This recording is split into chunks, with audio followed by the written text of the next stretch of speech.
Hi there, ladies and gentlemen. I'm Daryl Smith, and this is Chris Picard, and this Good evening. is Film Banter. Episode 106. The bantering of film. That's what we do. We talk about movies. We're here to talk about What else is there to movies. talk about? What else there to talk about in life? Talk about I boring mean, shit. you know, we can say how many times a day can we say that's what she said? Exactly. How many times? How many times a day can we do that? You know what I'm saying? Exactly. So, ladies and gentlemen, we're back. We're here with another week of horseshit, of bullshit, of constant trauma of our lives that we exhibit to you on this little video-esque thing here on YouTube that none of you have decided to watch. But we're glad that you do, because I'm here in my Slash outfit. You know, I used to play guitar for Guns N' Roses, so thought it'd be Slash tonight. But you kind of look like one of those dogs with the long eye hair. You know the kind I'm talking about? Shaggy dogs. Yeah, Louis just looked at you when you said that. Yeah, he did. He just went, what? Yeah. What's that? It's an okay wig. It's kind of mop-esque. It is mop-esque. It's actually a winter headgear. Louis, ladies and gentlemen. This is Louis, right? Here's a very cute dog, I must say. He's adorable. He's got a hell of a face. He's a sweet little guy. Cute. Look at him. And he's so soft. You know, this is one of the most emotional dogs I've ever had. I've never had a dog as emotional as him. He's just so emotional. He just wants to be with you all the time. I'm on the toilet. He jumps up on top of me. And he wants to take a dump with me. Because he smells the food within yourself. He smells the food within me coming out in its new defecated state. It's so gross. And he wants to be a part of it. Now, what number dog is this for you? How many have you had in your life? Oh God, I don't know. 20? No, I wouldn't say that many. But I'd say, well, maybe so. Well, I including in your youth when you were a kid. Did you have dogs in your family? Only had about 5 as a kid. So Lynn and I started a whole brigade. My wife, who is now deceased, we started a whole brigade of dogs, and I think probably Louis is around maybe the 8th or so. Okay. I'd say something like that. Maybe the 7th. I think he's definitely the cutest. You think so? I think so. He's just got a hell of a face. He is a great little guy. Not that Angie isn't adorable either. Oh, well, Angie to me is just She's a sweetheart of Sigma Pi. She is. You know. Chasing the tail. Now he does chase his tail. It's quite a bit. definitely a sign of I do that too. Stupidity. I did that too. It reminds me of Border a little. Talking about chasing your tail. Oh. So, folks, we're going to begin the show. Let's begin the beginning. We are going to touch on the Academy Awards, which happened on Sunday. I'm touching on them now. This is Mr. Oscar himself. There he is. It was so named for you told me this. Betty Davis's uncle, correct? Correct. Yeah. Her Uncle Oscar. Exactly. She said he looks like my Uncle Oscar. This was 2 days ago, and it was a fairly enjoyable festive occasion. It was up, without a host. It was up about 20%. The ratings, you're right. Since last year. Yeah, very well. It was. It was. I gotta say, one of the most enjoyable Oscars of recent memory. I enjoyed the hell out of it. And the reason for, if I may say, normally we have one host. Yeah. He comes out. He does a nice. The opening bit is always the best. Always the best. The show kind of makes it or breaks it exactly. with that host on that opening bit. Seth MacFarlane, for example. He turned out to be a pretty good host. I liked him. But his opening bit, not so hot. I know. He tried to do an homage to the musical, the old Busby Berkeley, which he has toured the country with, by the way. He tours with a band that he does a Sinatra-type set. He's a crooner. But this year's show, to me, was so great only because not did we have one host, but we had 20 hosts. Exactly, I know what you're saying. We had a new host every few minutes. every award. We had a new host, and they all did a little comedy bit. Yeah, every for the most one part, of them. you're right. They really did, and they came out. They entertained.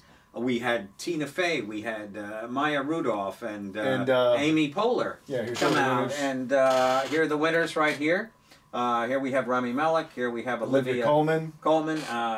There's the beautiful Regina King, and of course Mahershala Ali, and he's the Black Panther crew. The Black Panther crew, and you know, that's that. But it was a lot of fun. I enjoyed as you and I discussed briefly over dinner. Melissa McCarthy, who was wonderful, pretty much stole the show. She did with that. I really think she did. Crazy bunny, queen getup she was wearing. Yeah. I have a picture of her coming up. She looked wonderful. My God, she looks stunning. Very simple. White dress. Yeah. Looks great. Awesome. Yeah. A little slit up the side. Yeah, Angelina Jolie style. She looked wonderful. I thought Julia Roberts presenting the Best Picture winner, Green Book. Right. She's a little bit which has got a lot of controversy. I didn't even notice. Looks like it's made of confetti. I know. What is that about? Yeah. I didn't even get it. That's pretty cool. They should have had Warren Beatty come out and, do another screw up. But that wasn't his fault, though. No, it wasn't his fault. He was handed the wrong envelope, obviously. How could he be handed a wrong envelope? Yeah. Why did they have a wrong envelope? Well, that was Price Waterhouse's mix-up. Correct. Somebody there screwed the pooch. Miss Lady Gaga with Raimi. That's was that Raimi? No. That was. Oh, that was one of her co-writers. That was Mark Ronson. Mark Ronson. Who also wrote a lot of hits with little that little guy Bruno Mars. You're right. Yeah. Here's her backstage. Uptown Funk. Uptown I love that Funk. song. It's a good song. Great song. But yeah, here's Lady Gaga. Much deserved. That Michelle Pfeiffer, that platinum blonde, that little boo. Here's your buddy, Spike Lee. There he is. Yeah, there's Spike. I gotta say, that was a fun moment. It was. I like that. The great thing about this... He looked like the Joker. Kind of. The great thing about this particular show, though, was the warmth of the crowd. Everybody just was together. You felt the love. I hate to sound corny. I texted that to you during the show. I saw this, Hate and Love. What's that about? Night of the Hunter here? Come on. Yeah, I know. But it is what it is. Spike, of course, made a little comment, which the President of the United States completely misconstrued. He made it about him. He did. He said, "Oh, he's criticizing what else is new? It's all the racist." He didn't say anything about a racist president. He just said, "In 2020, we have a choice. Make the right choice." Yeah.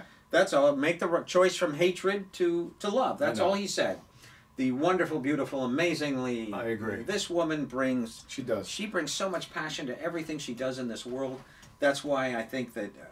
I really did... I still was hoping the last minute... I mean, we all are. Hold on, that one little bit of hope. Little bit of glimmer that yeah. she was going to pull ahead of... But she had to pull ahead of Glenn Close and Olivia Colman. I know. Who I think Olivia Colman probably gave the greatest acceptance speech in history of Oscar. I thought it was great. It was so funny. Well, it was so full of just... self-deprecation a little bit. It was pure shock. honesty. She spoke from the heart. Yeah. And she said, Glenn, there she is, right here. I wanted this for you, Glenn. And Glenn just went, oh, don't worry about it. It was great. You know, she was so funny. I'll get 20 She gave more. the raspberries when they were trying to rush her. Right. She's like, pfft.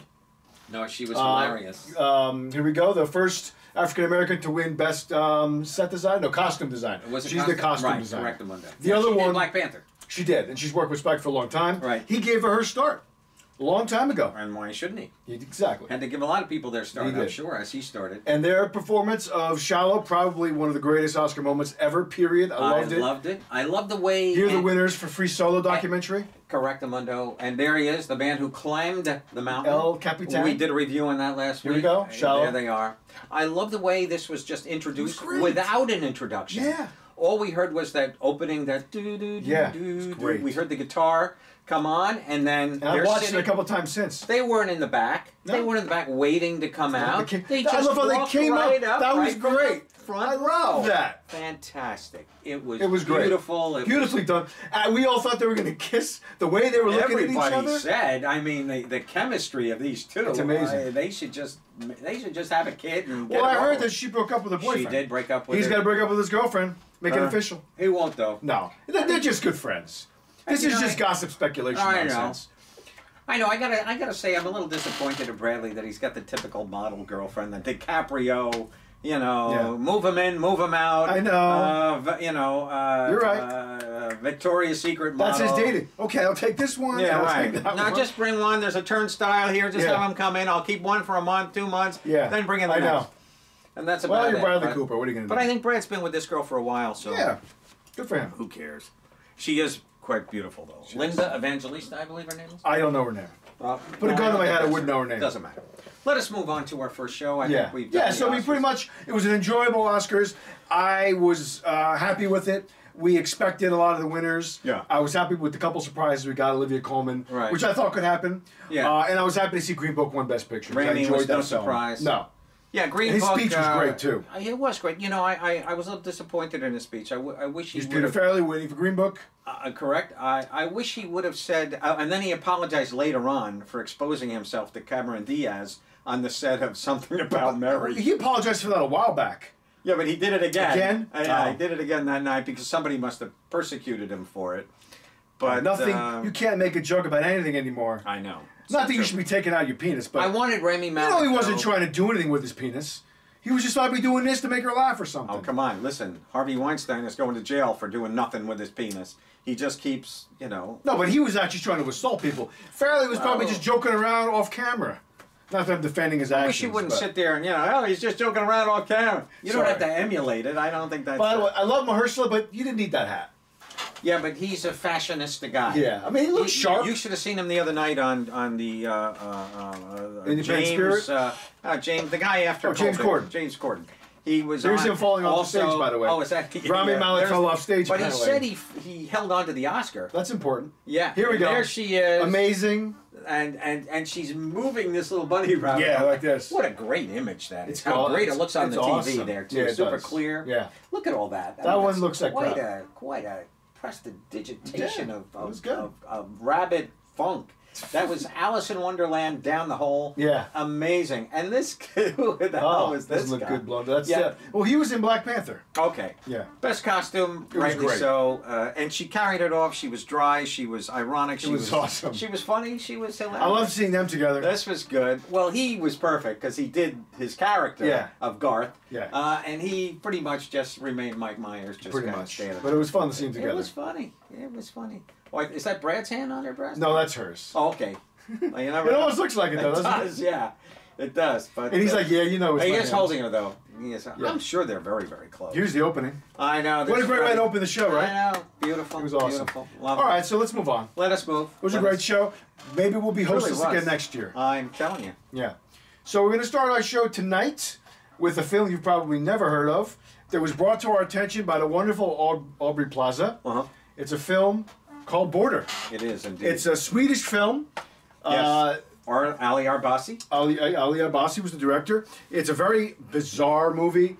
It's about a fairly homely customs officer in Sweden who, while doing her duty... she was lovely. You did. Well, yeah, I know. Yeah, so there she is, right the makeup there. in this movie, amazing, and it was up for best makeup at the Oscars. Obviously, someone was a Jethro Tull fan. Yeah. And she meets this guy who was coming off one of the boats. Who's equally looks just like her. Beautiful as she. And they develop an infatuation with each other. How could they not? How could they not? How could they not? And then a mystery starts to unwind. Yeah. And I don't want to say too much, but it's a love story. It's a fantasy. It's really bizarre.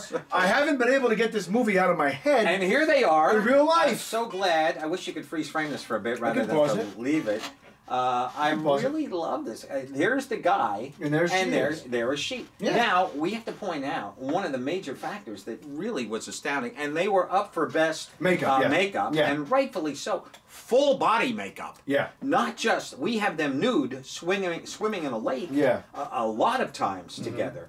But, you know, you can see the underlying person, especially with him. Exactly. Her you can't see so much as Tina. She's completely disappeared. And they're both excellent in this film. They lose themselves in these roles. He kind of has gone into, he's got that funky smile plastered on his face the whole time. And it's a demented smile. It is. And it's because his character's kind of demented. Well, he is. Well, I don't know if he's that demented, actually. He's got some ideas and some things he's trying to do. He's doing certain things that are a little bit off the cuff as far as he refers to them as, you know, they are not human. That's what he keeps saying. We're not human. You know, no, he doesn't say that, but he says, the humans, they'll take advantage of you. That's what he says, yeah. He's always referring to the humans in a negative way. They refer to themselves as trolls. Yeah. Obviously, when they meet, it's love at first sight. She is, in fact, she's a Border Patrol person. She's like a TSA person. Yeah. And it's so bizarre. She will sit there, and she'll just do this. The whole movie, yeah. The whole movie. Well, she's got this incredible sense of smell because she is part animal to some extent. And she bonds with animals. We see that. It's just she can smell emotion, fear, shame. She can smell it on them. She can smell it. Yeah. I love the one part at the very beginning of the film when a guy just has a little... He has a little computer chip in his phone. The USB. That has giant kitty porn on it. Yeah, it does. And she knows, she could just sense from him that, hey, check his phone. I smell his shit. You're about to let him go. No, check his phone. And then he just goes berserk. And he tries to swallow it. You know, I've got to point out, first of all, that we wouldn't even be reviewing this film without the wonderful, beautiful, amazing Miss Aubrey Plaza. Yep. She is the one who brought it to my attention by talking about it on a late-night talk show of how this was her favorite film of the year. 2018. 2018, and it truly is. Here's Tina. she's so sensitive, and there's such a great love that is projected. You know, the makeup masks, and no pun intended to the old Mask film with Cher and Eric Stoltz, yeah. Because there's a definite resemblance here, almost, that they're so completely hidden by this facial makeup that is done here. But she's just a sweet human being. But yeah, she is a sweet person. She has a normal father. Who she goes to visit. We find out, of course, that you don't have to be a brain surgeon to think that that's not her real dad. But there is a whole biological aspect of this film that takes you into a dimension of such. I don't know. Here she is smelling the phone. No. True. There she is smelling the phone, but there was nothing to smell on the phone. She was smelling his fear. I mean, the phone is just she can smell his fear when metal. She's correct. Looking into his phone. Yeah. This is quite a beautiful. I like that. I love. That's why I picked two posters, because I like them both. I really do enjoy that very much. But there is definitely a sense of wonder about this film. There's also a sense of. I have to say, I found this film to be very funny. In a very big black comic way, just specifically and when I say this film takes a very strange biological turn, I'm speaking specifically of their genitalia, which plays a major part in this. And it's not what you expect without any spoilers. Exactly. What's he chewing on over there? I don't know. It sounds like something plastic. Or it's maybe looks like one of his toys, something red. Are you sure? It looks like it's not one of my remotes. I hope. No. Hey. Thank you, sir. What's he got? What is that? Soda cap. Oh no, he shouldn't be chewing. Yeah, it's a soda cap. Okay. Well, I give him bottles to chew on. Though. I give him like a Coke bottle. Yeah. Hey. And then I crush it, and then he chews on it. Makes a lot of noise. It's a strange film. It's very odd. It's very odd, but it's very enjoyable in a very fascinating way. It's one of those films that I got sucked into, and I couldn't take my eyes off the screen. Absolutely, it was definitely an engaging film. Just so bizarre. There is a baby that appears that was extremely fake looking, and it brought me out of the film. I know. That could have been a little better. That I didn't care for. Yeah. But look at this guy's face. I've seen this face before. I'm not sure. Maybe Joe Cocker. Something with Bo's teeth. Yeah. There's just this. Wrong turn, perhaps? You know, it's an hour and 41 minutes, this film. Yeah, and, thank goodness it wasn't a real long movie. It goes by very quick. It does, I thought it was good. I thought the guy that plays her roommate, Roland. Oh, yeah, he was good. I thought he was very good also. Yeah. There was a real sense of, it almost goes beyond just normal acting. You felt the presence of these people in this film. That's how good it was. Yeah. And it's a big giant yes for me. Yeah, I highly recommend it. You can really watch it streaming now on Amazon. Can you? You can watch it. Yeah, of course. Very bizarre. So recommend it. Check out Border again. So strange. Yeah, she'll just suddenly appear. There's a moose. There's a moose. And she's petting the moose, and she bonds with a little fox she sees. Yeah. And, you know, it's a very sweet movie, and yet it's very sick at the same time. So. And it's a sadness to it as well. There's an element of sadness that's there. Well, especially in early parts of the film where we're seeing what her life is like. Well, you know, she's refers to herself as an ugly person. Yeah. And you can see where she would be ridiculed her entire life. It would be almost impossible for someone like this to get around, literally especially go through. today. To go through life today. Oh my God! Everywhere she goes, she's a laughing stock to some extent. I mean, this. You know, she'd literally have to have a whole, like Bruce Willis's kids. She'd have to have her entire head just re-smashed to make her look a little bit normal. But two big yeses for us on this, yes for this me. film again, Border. Yeah. Let's move on to the next. I want to talk about one other thing on that film, though, very briefly. And it bothered me so much, and of course we find out what it is to some extent. But you didn't have to go back. Well, I like to have the... All right. I don't want to talk in front of nothing. Oh, very well. Yeah. But, you know, she goes into a lake at one particular point, and we see a big scar on above her, the crack of her behind. A big scar there, and that's where she obviously had a tail. Correct. At one particular they mentioned point. to see where they mentioned that. Yeah. Right. But then there's another scene where something comes out, and I almost thought that was the tail, but no, it's not. It's something else. It's something else completely. As I say, this is a biologically messed up movie. It is not for the squeamish because it's very graphic, I think. There's a love scene between the two of them that is... it's not the sexiest love scene you've seen. No. It's not 9.5 weeks. No, listen, you know... It's 9.5 shrieks. Hey, but yeah. But it's quite a piece of work. It is. It's a memorable film to say the least. It's amazing that this film got made in a way. I think it is because a lot of work, a lot of money, a lot of time, a lot of passion, love went into this movie. But it really is about the alienation of we have people on this earth who are not trolls. They are horrible looking people, and they have to go through this in their lives. And you get a little taste of that. So it is a film about alienation just as well. It is a love story. And it's a little bit of a crime. There's a little crime element. There's a crime element. There's an investigation. There's an investigation that goes on, which I thought was interesting. Very, very strange indeed. So, all right. Again, highly recommend Border. Absolutely. It's a film I could just sit here and talk about the entire show. I know. I agree. I really could. That's why I put it first, because it's a very interesting film. It is. The next film is now available to watch on Amazon as well. It was in theaters towards the end of last year. Okay. Mortal Engines. It's another one of the young adult fiction series that was a popular series of books that was brought to the screen. Again, it's a dystopian future where people are living in these small communities, and instead of them living in actual communities that are, on land, all the cities now are mobile, and they unfold and then they fold up so they can move the entire cities. And it's about predator cities, much bigger cities. So in this film, the villain predator city is London. And it's coming for any other little city that it can devour to suck up all the resources and things that might be of value on there.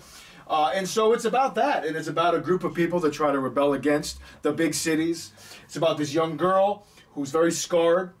And she's the protagonist of the film. This guy is now in that young man right there. Yes. I do believe he's the same guy that's in a new Netflix series. I think you're right. And it's called... I think I know what you're talking about. Yeah, it's a brand new Netflix series that's called... shoot. It'll come to us. Yeah, it will. Hugo Weaving is the villain in this film. Hugo is the villain. He's like a brilliant engineer that works for the city of London, but he has his own agenda. And of course, there's a MacGuffin, a piece of something that everybody's looking for, and he's trying to find it. But this movie is very... I wasn't really going into seeing this. I wasn't dying to see it. I'm like, I don't buy the premise. I can't buy these giant cities. But you know what, though? The movie kind of won me over a bit in terms of believing the premise. Okay. And I enjoyed it for what it was. There's some beautiful shots. I love the futuristic technology. Yeah. There's one city that's in the sky. It's all these balloons connected with all these ladders and ropes and scaffolding, which I thought was beautifully done. The landscape, just the landscape of the apocalyptic world in its dysfunctional, completely almost destroyed. Exactly. That we kind of got a feel for in all the Mad Max films, basically. This almost looked like a Mad Max set design. It kind of does, yeah. They allude to a big war that happened, and there are people that have grown up in this time and don't have any memory of things how they used to be. I'm going to say something to Hollywood right now. Let's get off of this post-apocalyptic I know, they bullshit. love it. They do love it. I'm getting tired of it. We've had just a miserable amount. We just had Alita. I know, every movie's like that. Last week. Every single one is post-apocalyptic. Same thing. The world is going to die. Climate change is going to kill us all. Okay, we know this is true. We get the idea. But we're just getting an onslaught of these films right now. I know. And to me, it's just getting old hat very, very well, part of the thing, too, about it is that, it's fascinating in one extent for the imagination. Mad Max, obviously, was the first real big series to bring it to our attention, that motif, so to speak. Road Warrior. Road Warrior. Yeah. But there is a whole other element to the fact that everything now is about this. All the fiction kids are reading, all the movies. It kind of leans into this whole thing called predictive programming. And what that means is... sick of it. Well, what it means is that through all this media that people, young generations, are consuming, they're being subtly programmed to accept this as the inevitable future that we will get. And there's the conversation that, are we just being prepped for the fact that this is what's going to happen regardless, so nobody's going to rebel against it? There's that element. Or is Hollywood just doing it because they know it's fun? There's two coins to think about here. Which side of the coin are we going to go with? Here's where it's coming down to, if I may be so bold to say. I just think it's this. I think that they're seeing, okay, one film, I can't remember which is the first one that came out in this within the past year of these apocalyptic films, but one came out, I think Hollywood said, hey, that's a great idea, let's do our own take on it. So now we've got this and this and this and this. They're all popular and they're successful as books. Well, precisely. Not only are they successful as books, they're also successful as films. They are, and they're all, you got all those the series, which I actually haven't seen any of them, and I kind of would like to. You know, the ones with the Scorched Trails. Scorched Trails was one of them. Oh, the Maze Runner. The Maze Runner. Those look kind of cool. Those were great. Yeah. I see, love the Maze Runner. all the studios are gobbling up properties because they know they can make it into movies, and they're all trying to beat each other to market. I'm just getting tired of the premise. I know. One thing about this film is it's not a great film by any means. No, it's not great, but it's better than I thought it was going to be. I agree. Yeah. I liked her. She was good. She's the center of the film. Yeah. She's been scarred by some scars never heal. She's been scarred by Hugo Weaving. There's a backstory there. He's kind of the dictator. He's the Donald Trump, if you will. He's this mad, he's an engineer-scientist. He's an engineer-scientist, so that cancels Donald Trump out because he obviously has a brain. Exactly. But I gotta say, this film for me, it's almost 2 hours and I think 10 minutes long. Is it that long? It might have been. I saw this a while back. It never gets to the fruition of compassion that we needed for the end of the film. It just kind of ends very blandly, I thought. And as a kind of an open-ended, leaving things open for the next one, as always. And that's always a drag. Plus the series, so we know that's going to be the case. Sure, but no movie anymore can be self-contained. Yeah. They have to leave a possibility, a breadcrumb for another film.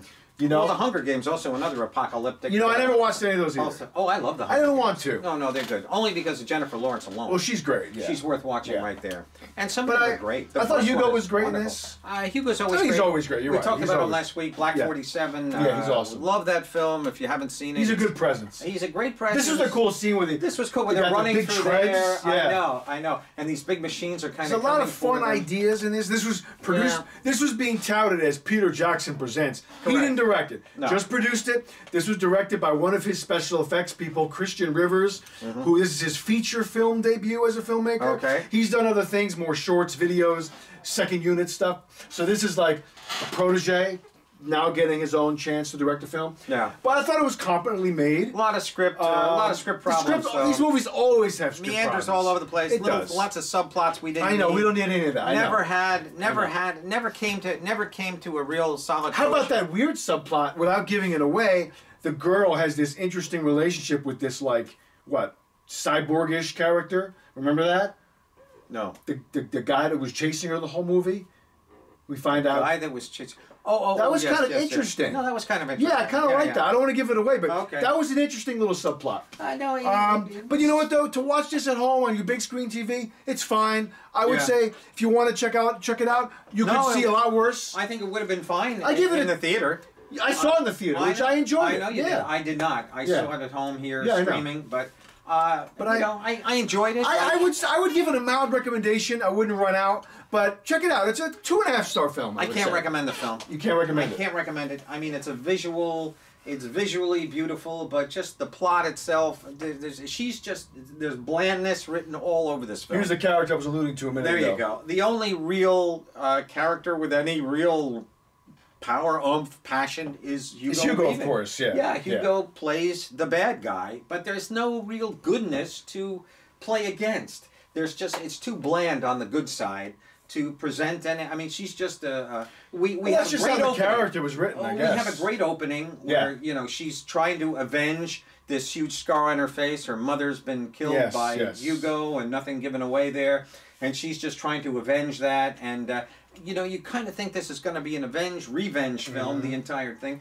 and it just gets kind of lost in its own world of just going through the rabbit hole, and it's kind of cool because the rabbit hole is kind of neat. We have a lot of interesting little scenes. That's what sold me on it. It was more interesting than I expected it to be. And so for that reason, me liking it better than I thought I was going to, that's why I would give it a soft recommendation. Yeah, but that's like saying, you know, Hitler wasn't as bad a guy.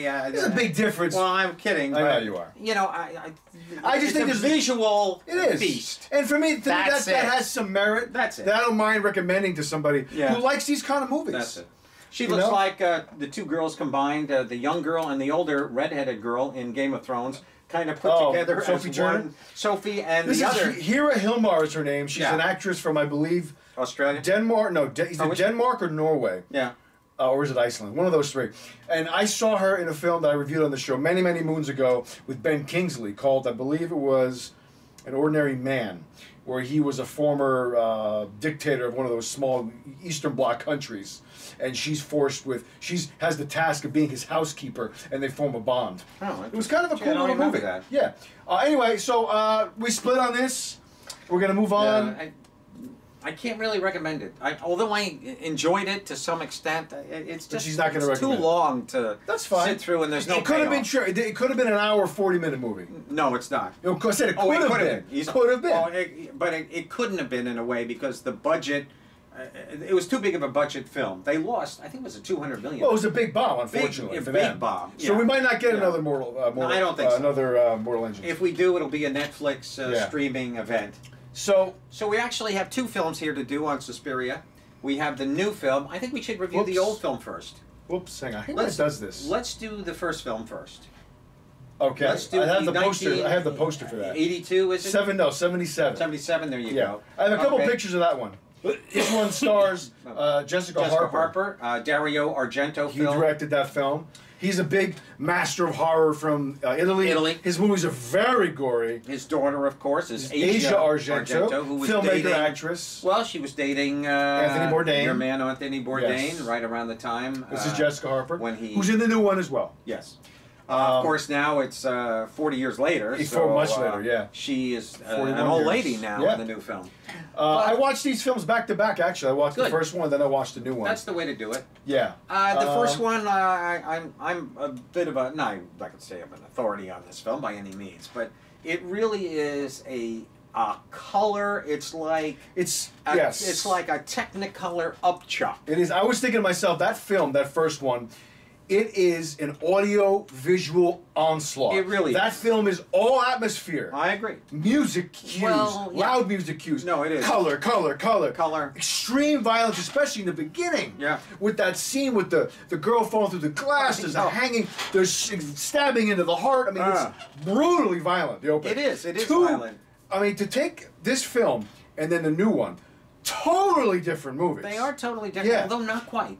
No, but I mean, the premise is the same. The end result, we have a final being who is in charge, a grand witch, if you will. Exactly. These are witch films. It's a film about Coven of Witches set in a German dance school. And they are basically recruiting young girls to give them life. Yes. To give them new life. So that they can go in and steal the soul and body, more simply, steal the body of these young girls and so we have Jessica Harper here. We have this great little cluster fuck of color and, as you say, music and everything. It's really a beautiful movie to watch. I got to tell you though, I've never been a huge fan of this film. Honestly, I'm not. I didn't care for the original. Yeah, I was impressed with the visual audio element of what he did. Yeah. Visually and with the sound design and music. It's the one reason you keep watching. Yes. Is because their set design is amazing. So spectacular. Yeah. And but the plot, the story, there's nothing really nothing going on great. there. I thought some of the dialogue was reminiscent of The Room. There was some conversations that was written to me like Tommy Wiseau's The Room. Some of the dialogue was this is only 30 years earlier, though. It is, but I'm just saying, I didn't find it to be well written. There's a lot of dubbing of some of the actors in here that I thought didn't match. Like a very young Udo Kier, who's a prominent German actor who's got a perfect American dubber over him, which kind of took me out of it. But I was happy to see him. He's great. I would never recommend the original other than for somebody who's a student of cinema. I would recommend it. No, I do recommend and maybe you a watch student this of horror. It is a horror-esque film. I think the ending kind of brings it all together to some extent. Yeah. Oh, that scene when she falls in the barbed wire was pretty horrifying. Oh, yeah. Very like Saw. True, true. She went through her paces in that film. Yeah. She earned her paycheck. It's most definitely, I think it is worth watching. I mean, I'm glad I saw it. Yeah. Especially because I was watching a new one. And another thing about this movie, it's unique. You just don't see another film like this that's so. No, I give you that. I'll say that. And another thing, it's the art design, the cinematography. It's almost timeless to some extent. There's just a sense of this film could have been made yesterday to me. You know, you get a little bit of a dated sense with the actors and some of the scenes where where camera movement is still a little on the archaic side, but just set design alone, this film is production design really is worth watching. Yeah. It's eye popping. It's magnificent. I mean, you've got a lot of really gruesome scenes. Unfortunately, they're just not cohesive enough. But I still do recommend it. I do. But okay, let us move to the new one. The new one stars the wonderful Dakota Johnson. I love this woman. She is just. She's excellent. Well, you know something. I will say this about her in this film. You know, in the 50 Shades films, here we have the great Tilda Swinton, who plays like 3 roles in this movie. Only 2. 2. I thought that was the 3rd. It's only her and the old man? Just her and the old man. Okay, just her and the old man. She plays the 2 of them. Yeah.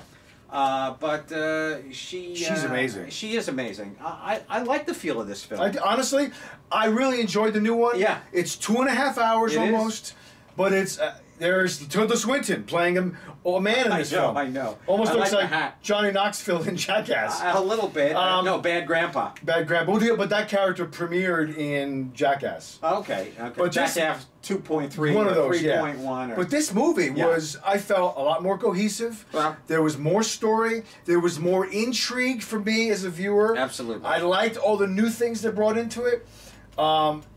Wonderfully done. This was done by Luca, the director of Call Me By Your Name. Let the right one in? No, he's the one who did... The writer of Let the Right One In was one of the co-writers of Border. Oh, correct. This was done by Call Me By Your Name filmmaker Luca Guadagnino, the Italian filmmaker. Interesting. Interesting follow-up to Call Me By Your Name. He must have always been a fan of Dario Argento, obviously. So. Well, you know, but he really did take he made a whole new film. Totally new film. It's a whole different film. he took it and ran in really interesting ways. I love the psychiatrist element, the old man. I thought that was an interesting addition. That took me out of it because I knew it was Tilda Swinton because she talks like Tilda. I know. Should have changed the voice up. It still sounds exactly like Tilda. You know, Dakota is far more watchable, I feel. Here's one of the witches here, and this massive coven here. But I didn't think Dakota was quite as enigmatic as she is on the 50 Shades films. There's a lot of great dance elements in this. Amazing stuff. I will say this, the climactic moment of this film, we have the... that scene was crazy. That was crazy. That was a great moment. And she is not who you think she is. There's a whole element of, you know, this new person comes in. It's not like the Jessica Harper film. No. This was my favorite scene.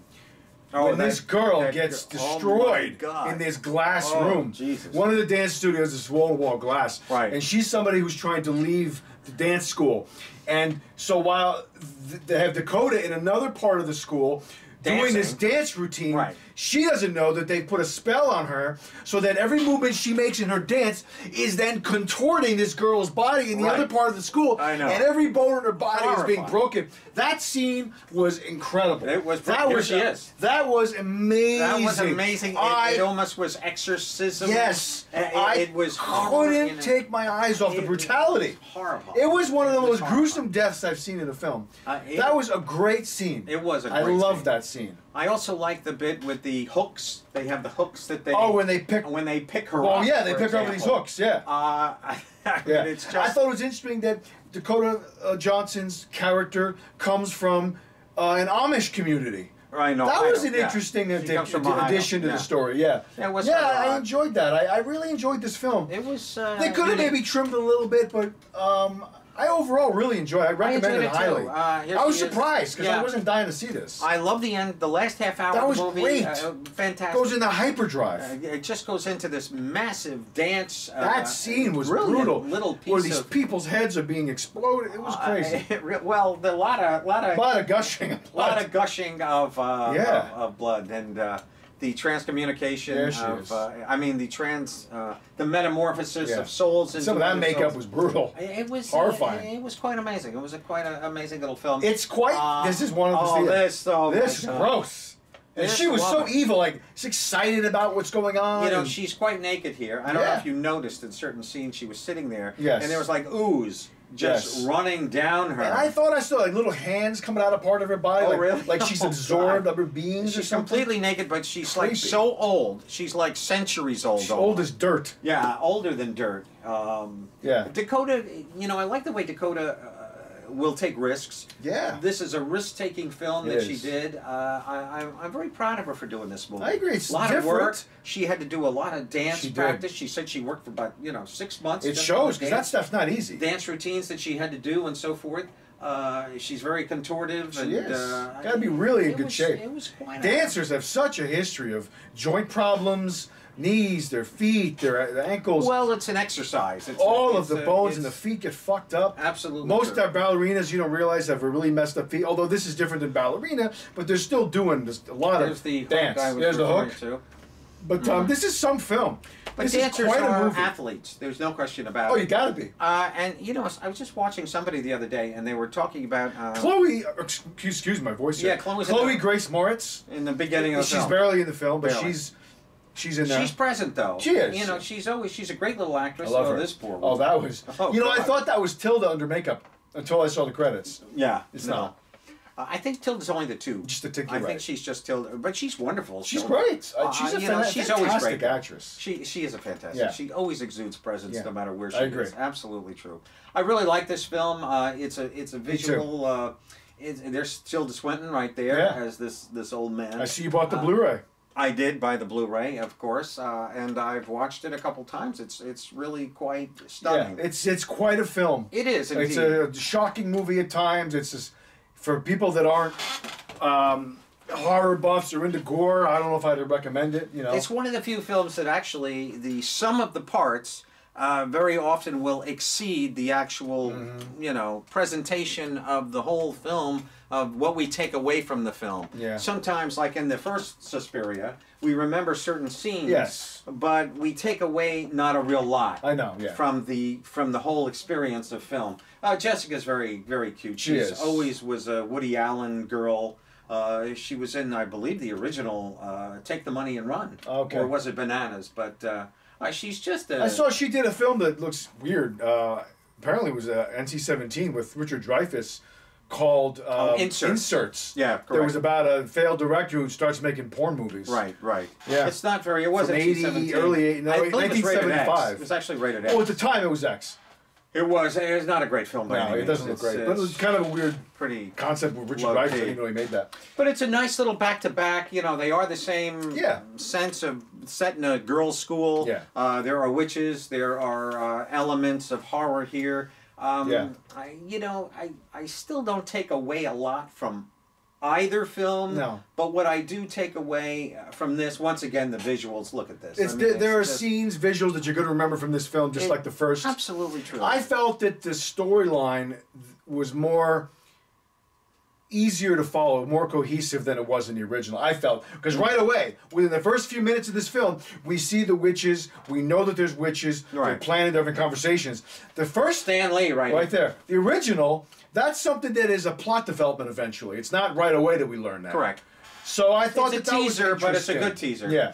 The dance sequences, phenomenal. They were great. Phenomenal. I love the last one where everyone's naked. I know, that was amazing. Everyone is nude. They're naked. They are just going through this whole massive... They're possessed almost. Oh, my God. And you also get to see... It's amazing. Like you did with Black Swan, we get to see a little bit of the day-to-day rehearsal, the grueling aspect of rehearsing for dance. Yeah. That we see here in this dance school. This is her mother. Her mother in the Amish community. They do a lot of flashbacks to that. There's dream sequences that involve this.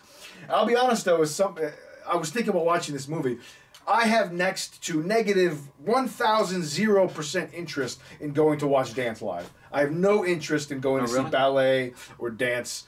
I applaud people that do. It just doesn't appeal to me. It's quite lovely. Yeah, I'm not interested. It really is. Swan Lake, for example. Yeah, it doesn't appeal Nutcracker. To me. Maybe I do it There once. are some really wonderful things. I've seen the Nutcracker, and I saw it with actually not Rudolph Nureyev, but the guy, Sasha, what the Baron Cohen. No, not Sasha Baron Cohen. His nickname was Sasha, but he was actually with Jessica Lange for the longest time. Oh. And he was a very famous, not Nureyev. Nureyev is Rudolph Nureyev, but the other guy, little short guy, also Russian, and they called him Sasha. Gee, I can't think of his name right now. It'll come to you. It may not. But let's move on. It may not. But regardless, we're running low on time, I saw him in a ballet, and it was good. Wonderful. Okay. Well, anyway, we both recommend Suspiria. You can watch this. Yeah, it's really an amazing little. It's on Amazon. It's on YouTube. It's on all the streaming platforms now.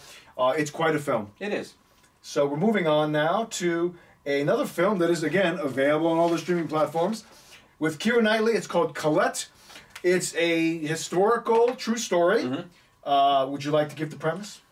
Well, it's about, what is her name? It's not Colette. It's about Coco Chanel, is it not? Or? No, it's Coco not? Chanel, no, it's about... I forgot now. No, Colette was, that was her name. Colette was, it was blah, blah, blah, blah, blah. Correct. She was a writer. Her name was Colette. That is correct. There's more to her name, but I didn't write it down. There's Mr. Game of Thrones right there. No, he's not a Game of Thrones. Dominic West is not on Game of Thrones. Not? No, he's great. I love Dominic West. Why don't I just shut the hell up? If you ever watch The Wire... That's what we've been saying through the entire... Oh, is that what he's If you ever watch The Wire on HBO, he's the star of that show. Yeah. He's the main character, McNulty. He's fucking awesome on that show. He's great on everything he does. He is great, too. I love Dominic West. I do, too. I thought he was excellent in this film. I thought so, too. Their husband and wife. Basically, he...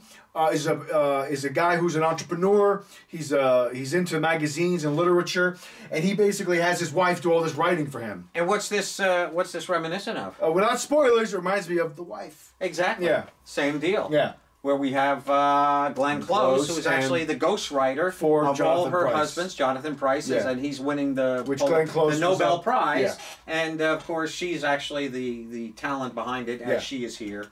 And of course, in the history of France, she does come forward. This is a real person. This is a real person. This is a wonderful story. I think this is a beautifully made film. It's beautiful. This was a passion project with the director. You didn't want to see it. I'm so glad I got you to watch it. Yeah, you know why? It's not. It just generally wasn't something that caught my interest. Yeah. But I like Keira Knightley quite a bit. I like him. Yeah. So I said, let's watch it. Yeah, you said you should watch it, so I did. Absolutely. And I really enjoyed it. Yeah. It's very watchable. It really is. She's very good. I think she's interesting story. Beautifully made film. Just has that Hallmark not Hallmark, but has that PBS kind of masterpiece theater, if you will. But just a beautifully done piece of work. Very well done. It's an interesting story. I didn't know anything really about her. She's also a perpetrator of women's rights. She is. She's pushing forth the rights of women to be who they want to be. Who they want to be. You want to be a sexual being. Be a sexual being. You want to be you want to not be a wife. You can be whoever you want to be. Her and her husband had an open marriage for years. Yep. They both had various lovers, and it was nothing. I for a second I thought that the camera wasn't recording. Well, there you go. This girl I thought was very lovely. Yes. She was good. Her name was whoever she is. Oh yeah, she's the mistress of the Eleanor Tomlinson is her name. Right.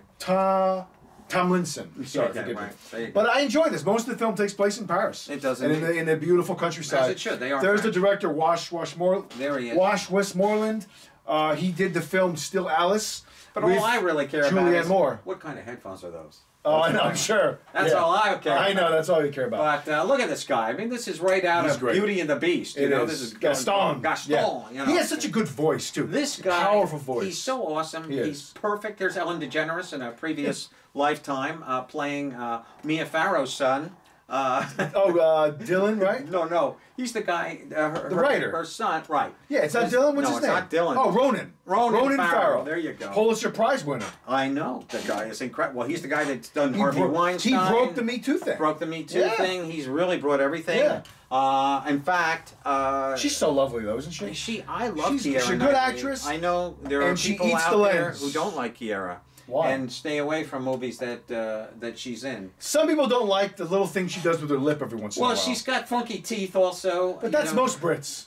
A lot of them have funky teeth over there. That's not true. A lot of the British people don't, because they don't do a lot of the water treatment that we do here. Yeah, that's true, but not so much anymore. Well, I think a lot of it's more back in the old days. Yeah. Well, she apparently was drinking that messed up water because she's got the teeth a little bit. No, she just never had braces put on her mouth. It has nothing to do with the water. I thought she's just got teeth that stick out in a funky way. Well, no, that's how it is. Her mouth.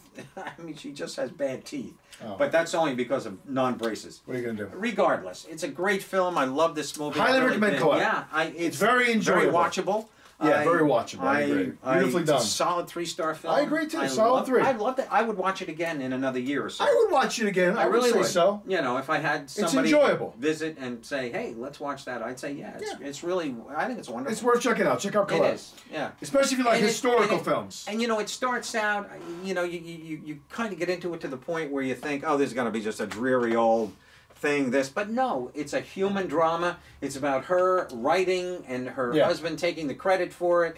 So there's also we saw that in the Mary Shelley film also, where she was writing and finally it was only at the end of the film where she gets credit for being Mary Shelley writing the story of Frankenstein.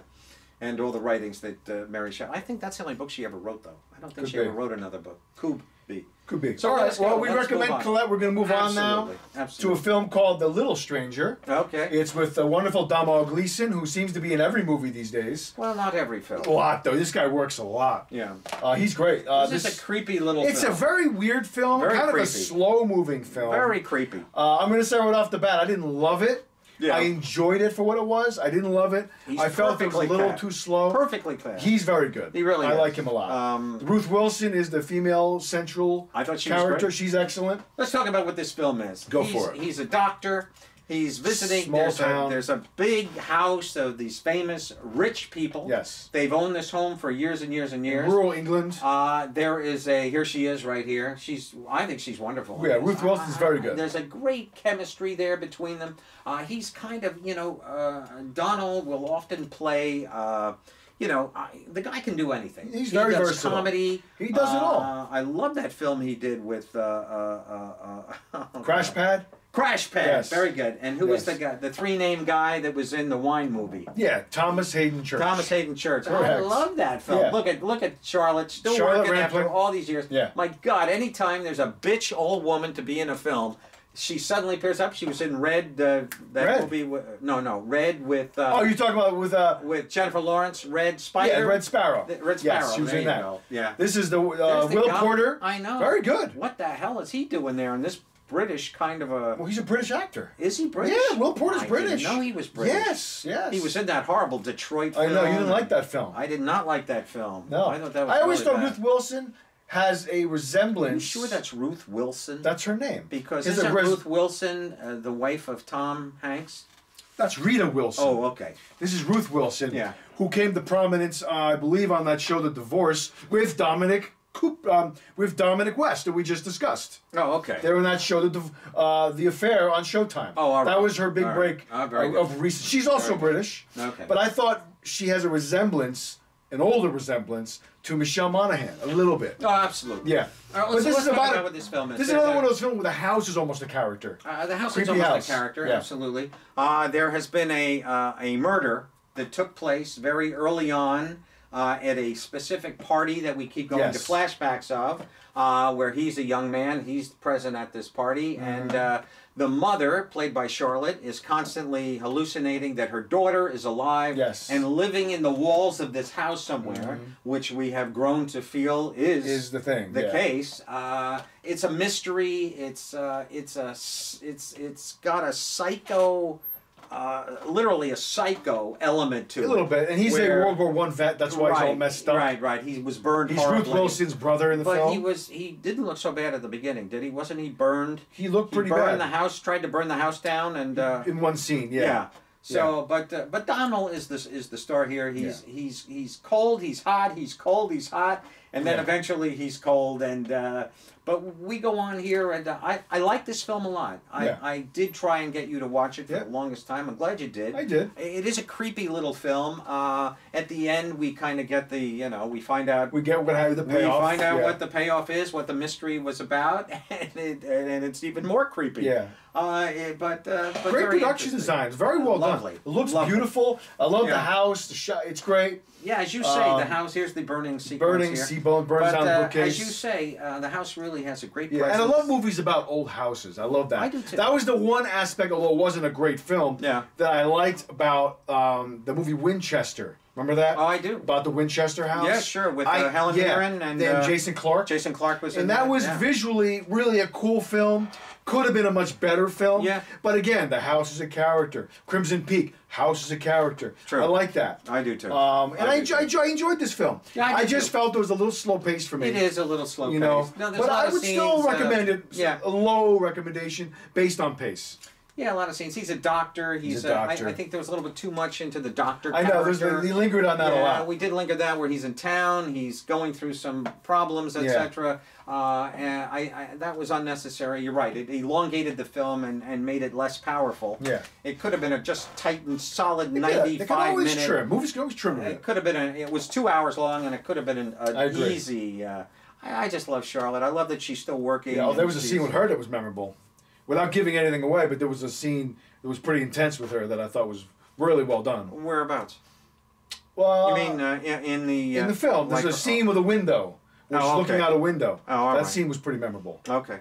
But anyway, strange poster on that. It is a little strange, yeah. Very bizarre. But you can definitely enjoy watching this online. Check it out. Not for everybody. It's got a stodgy kind of upper lip. Very British film. Very British, stiff upper lip kind of. But it's well done. Kind of film. But Donald, I loved him in that Christopher Robin. I love that film. Was very good. Winnie the Pooh film. That was great. Not Christopher Robin. That was Ewan McGregor. Exactly. No, this was the other one. This was the name of the place. Something Woods. What was the name of the? Yeah, I know. What the heck was that? We only reviewed it a couple months ago. I know. It was good. But he was great there. Yeah, he played the writer of Winnie the Pooh. Correct. It'll come to me. What the hell is his name? We don't remember anything anymore. But I want to say the director of Little Stranger did a good film, Room, which with Brie Larson. Really? Yeah, he directed that. And he also directed, which I still haven't seen, that Michael Fassbender film, Frank, where he wears a mask the whole movie. Oh, I didn't care like for that. A smiling thing. Why have Michael Fassbender in a movie? I know, that's what you said. He was wearing a mask the whole time. Plays a reclusive rock star, right? He does indeed. Had some moments, though. I forgot who was the woman in that film, but she was very good. There's a girl in the film who plays kind of like his groupie or whatever. Look at the British-looking face. She almost looks like Mick Jagger. Very British. She looks like Mick Jagger here, a little bit. But I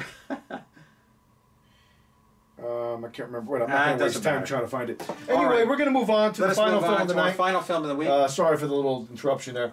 This is a film called Kin, which is a little sci-fi movie that came and went in theaters very quickly. It did. Over the summer. It takes place in Detroit. Everything is falling apart as we imagine. That's what Detroit's all about. Right. He is a young kid. He's pretty good. I thought. Pretty good. His name is Miles Truitt. His father in the film is played by Dennis Quaid. He's obviously not his true father. And then he likes to go into abandoned buildings and scrap stuff, which is a thing that really happens. And he happens sell to copper find or whatever. This, he finds this futuristic weapon. Correct. And the film becomes a mystery as these otherworldly beings are coming to try to find this. At the same time that his brother comes out of jail, who's kind of a troublemaker, deadbeat. Here he is right here, played by Jack Rayner, who I thought was pretty good. Yeah. And everybody's good. Everybody's good in this film. Yeah, this was far better than I thought. I agree. I really had no hope for this film. Me too, I know, I agree. I thought it was a kiddie film. I know. He's got the big gun. Oh, what's he going to do? No, it was much better than I expected. It was not a kiddie film by any means. It's not, no. We do have the beautiful and lovely Zoe Kravitz. Zoe Kravitz is in this film. The bad guy is James Franco. He's terrific. Of course, he owes money for him. I love James Franco. Because he was giving him protection in the jail. Right. He plays a good scum. James Franco, he's good. I'm telling you, maybe he's being typecast these days. I don't think so, because I love James Franco. He's great. This guy, he can do it all. He can do it all. He's a writer. He does everything. Here are the otherworldly beings. The otherworldly beings coming for the gun to get it away from the kid. And this gun, when you do point it and shoot, it completely demolishes you. You are just dust.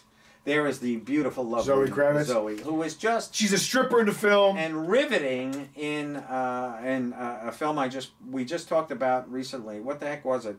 And she stole the show. She was the true star that emerged from that film.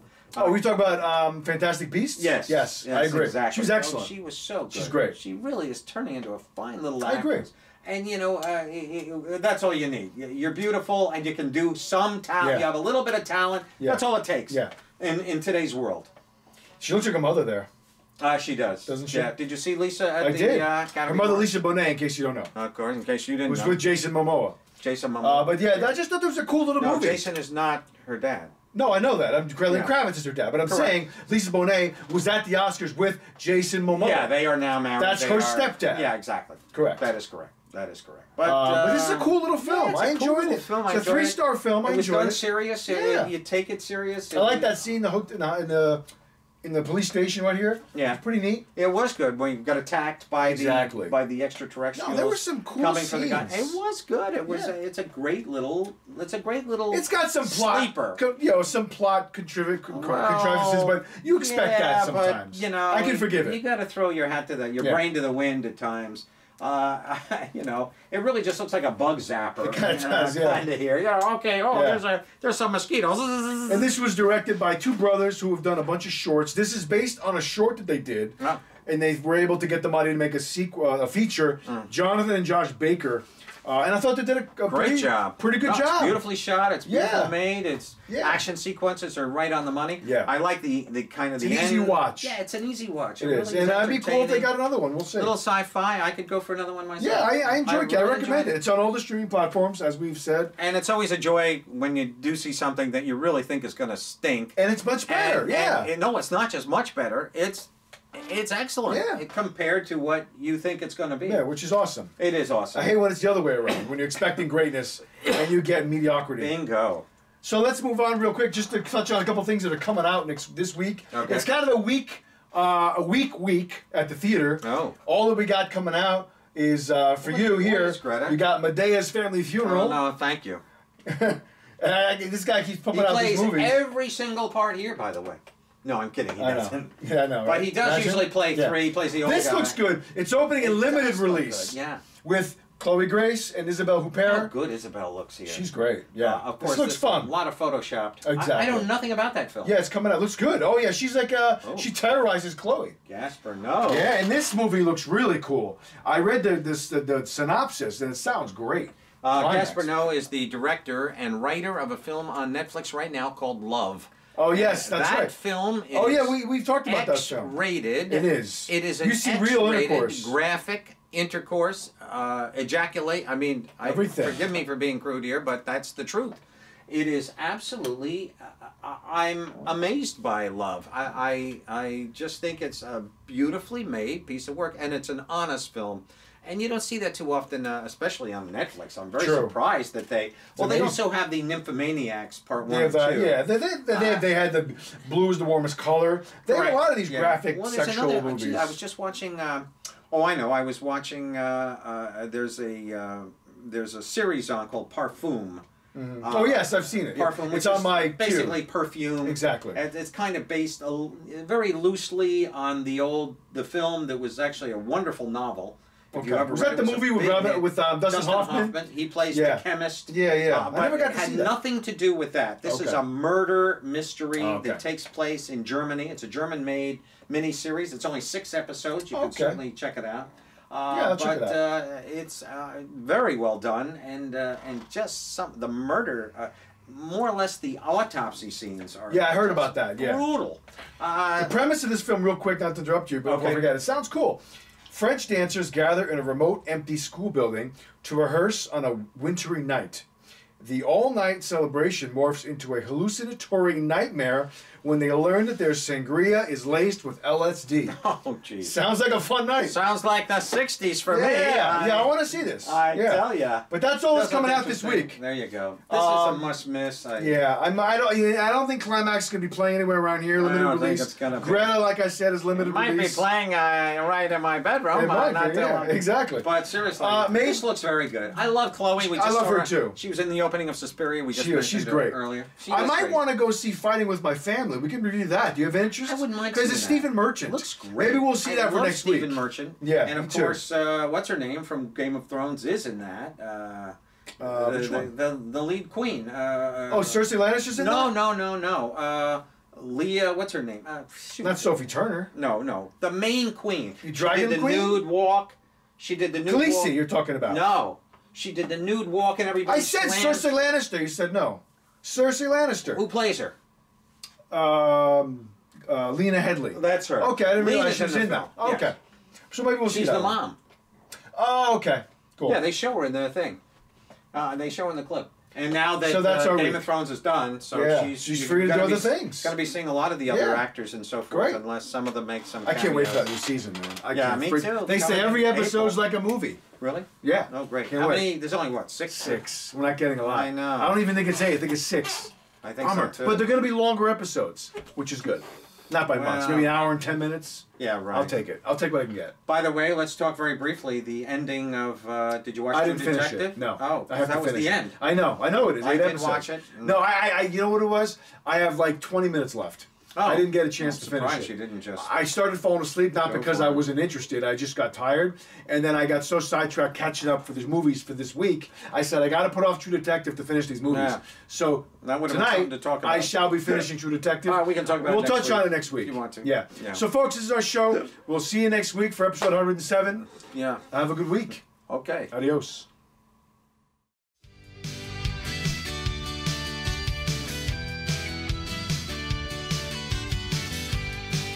Chloe, where are you? Road. Yeah, where we going now? Yeah, let's just